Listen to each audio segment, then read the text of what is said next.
I think you all watched with bated breath the hysteria that unfolded in the Western media because of the Ursula von der Leyen plane. Allegedly, someone stole Ursula's plane signal, and it had to land using paper maps.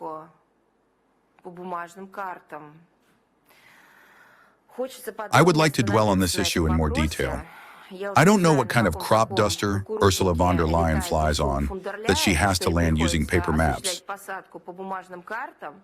But I would very much like to see these paper maps. Couldn't they publish them? I would like to take a look at how Bulgaria is marked on the paper maps used by Ursula von der Leyen's plane for landing. What color it is shaded in. Well, of course, this is just, the daily fake machine of the Western press.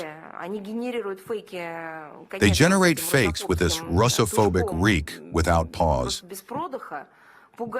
scaring Europeans with the mythical Russian threat. This is already just a joke. I think many memes will be created. Send them in, and we will publish the most interesting ones. I am serious now. It is truly funny. This is not only paranoia, but also a cynical calculation. It is necessary to divert their own population's attention from the constantly worsening socio-economic situation in the EU, from seditious thoughts about the real culprits of the European crisis. These culprits are the irresponsible, thieving political elites of the European Union, who live by the opportunistic idea of their own enrichment. They do this at the expense of the well-being of European Union residents and the prosperity of future generations. They continue to feed the insatiable terrorist hydra on Bankova Street in the vain hope of, as they have concocted in their sick fantasy, a strategic defeat of Russia. You know, the latest stories about Ursula von der Leyen and her plane landing using paper maps reek of desperation. Judge for yourselves.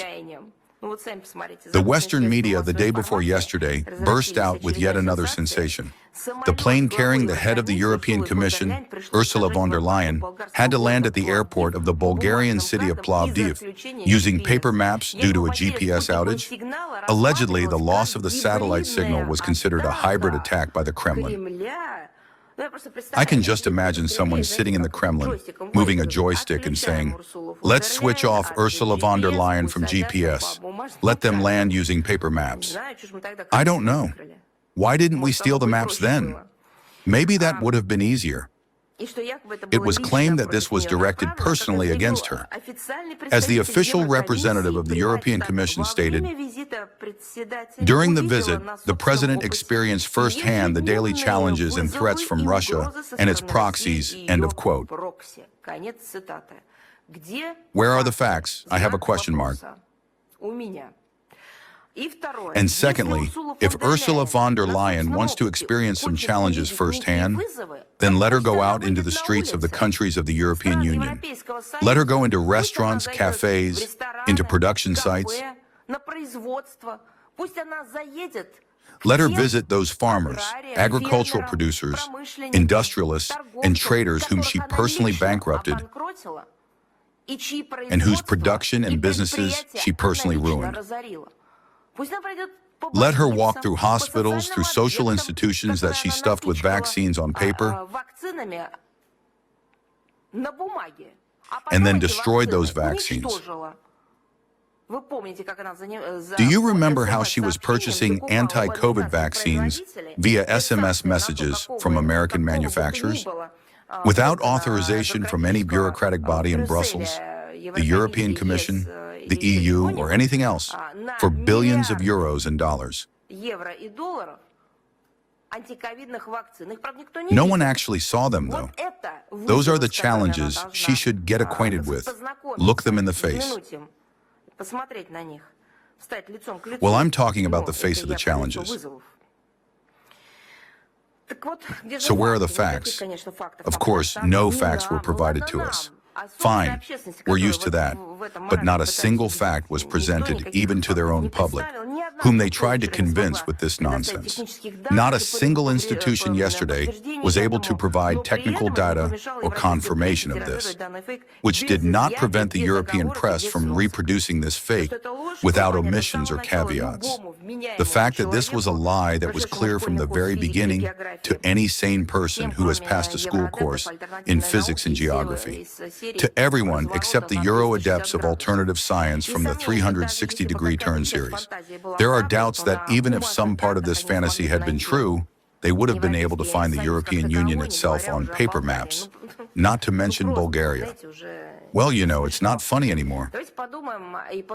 Let's think and try to figure out what really happened. The world's main flight tracking service, Flight Radar 24, refuted these insinuations, emphasizing that the GPS signal from takeoff to landing of the aircraft was good.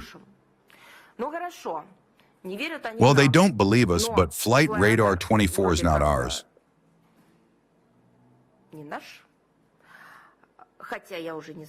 Although now I'm not sure.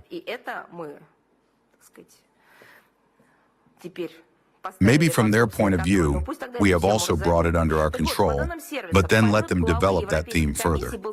According to the service, the flight of the European Commission head was planned for 1 hour 48 minutes, but lasted only 9 minutes longer, 1 hour 57 minutes. Those who often travel by plane know that this is quite an acceptable, I would even say a standard, difference. The aircraft's navigation system worked without interruptions, and the navigation integrity category indicator was consistently high throughout the entire flight. The navigation data were transmitted correctly, and GPS was functioning. Once again, I want to emphasize for those who will be dissecting today's information. These are not our data, these are the data of Flight Radar 24. In other words, what we saw in the Western press and what we heard from representatives of Ursula von der Leyen is not just a lie, as sometimes happens with them. A lie with some element of truth or a mix of truth, half-truths, and falsehoods. This is a 100% fabricated fake. Independent global investigators could not ignore such a blatant example of disinformation. For example, the Global Fact-Checking Network released a detailed investigation on this topic. Everything is laid out there in detail factually. It turned out that even the landing approach of Ursula von der Leyen's plane was absolutely typical for Plovdiv Airport. 2 180-degree turns without gaining altitude. I recommend everyone familiarize themselves with the material. The link will be provided in the briefing report. I am thinking maybe it wasn't Ursula von der Leyen's plane that lost connection. Maybe, so to speak, something broke in her. Let them clarify. It is hardly a coincidence that this crude and primitive fabrication was made against the backdrop of the successful meeting of the Council of Heads of State of the SCO in Tianjin and the impressive achievements of the organization, which represents more than half of the world's population. I am sure that all this was needed in order to shift attention and distract from real events. We just talked about Bucha. It was the same thing there. Back then, however, it was all staged by the Kiev regime and its Western curators with blood on their hands. This time, they managed, so to speak, with only Ursula von der Leyen. Their own failures, and especially the successes of others, cause envy in Brussels, a nervous reaction, and a desire at any cost to draw the slipping public attention back to their own figures, who are becoming less and less relevant in world affairs. Hence this outright different kind of lie. I mean, this kind of blatant falsehood that is presented as a revelation and forced upon the European peoples. I am not speaking only about Ursula von der Leyen right now. Lately, Kaja Kallas has also been distinguished by the same kind of crazy stories. She claims that the meetings of the heads of state of Russia, China, and North Korea, as if there had been no other meetings on the sidelines of the events in China. Where are the other countries? This, by the way, once again underlines that contemptuous attitude, that neocolonial logic, that imperial pseudo-grandeur that representatives of the Western community feel toward the world majority. So Kaja Kallas believes that the meetings of the heads of state of Russia, China, and North Korea have become a direct challenge to the world order. That is, when NATO summits take place, European Union summits take place, when all sorts of meetings under the Ramstein format, under the format of a pseudo-peace, of these coalitions of the willing, of the same group of 7 take place, that is considered normal. From their point of view, not only is it normal, but it must be so. When someone else with a peaceful, and I would even say historical agenda, in commemoration of the greatest victory of humanity over evil in the 20th century, gathers together and makes peace-loving statements in favor of friendship and cooperation, that is called a challenge to them. And in this sense, precisely from this point of view, Kaja Kallas is not far from the truth, because they really do see this as a challenge to themselves. It is not a challenge to them from the point of view of those who hold such meetings,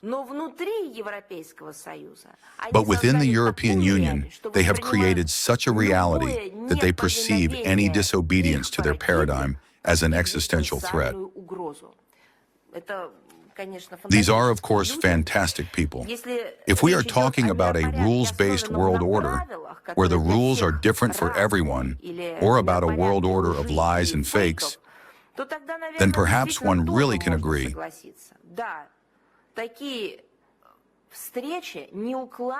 Yes, such meetings do not fit into that Procrustean bed that the Western community has prepared for all of humanity. We ourselves form our formats, hold meetings, set the agenda. There is just one small nuance. We do not impose it on them, on the world minority. These meetings are absolutely voluntary for those who wish to participate in them. They do not take place under coercion or through a command and control system, and they are not the result of dictatorships. They are open, with a clear agenda, non-aggressive, but precisely this is what is perceived within the Western minority as a challenge.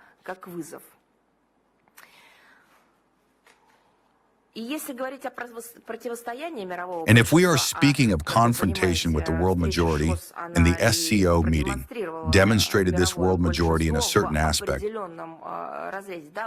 both in terms of population numbers and in the scale of economies and so on, if there is any confrontation at all, it is only in that this is a confrontation with the Western web of lies, which I have spoken about more than once today.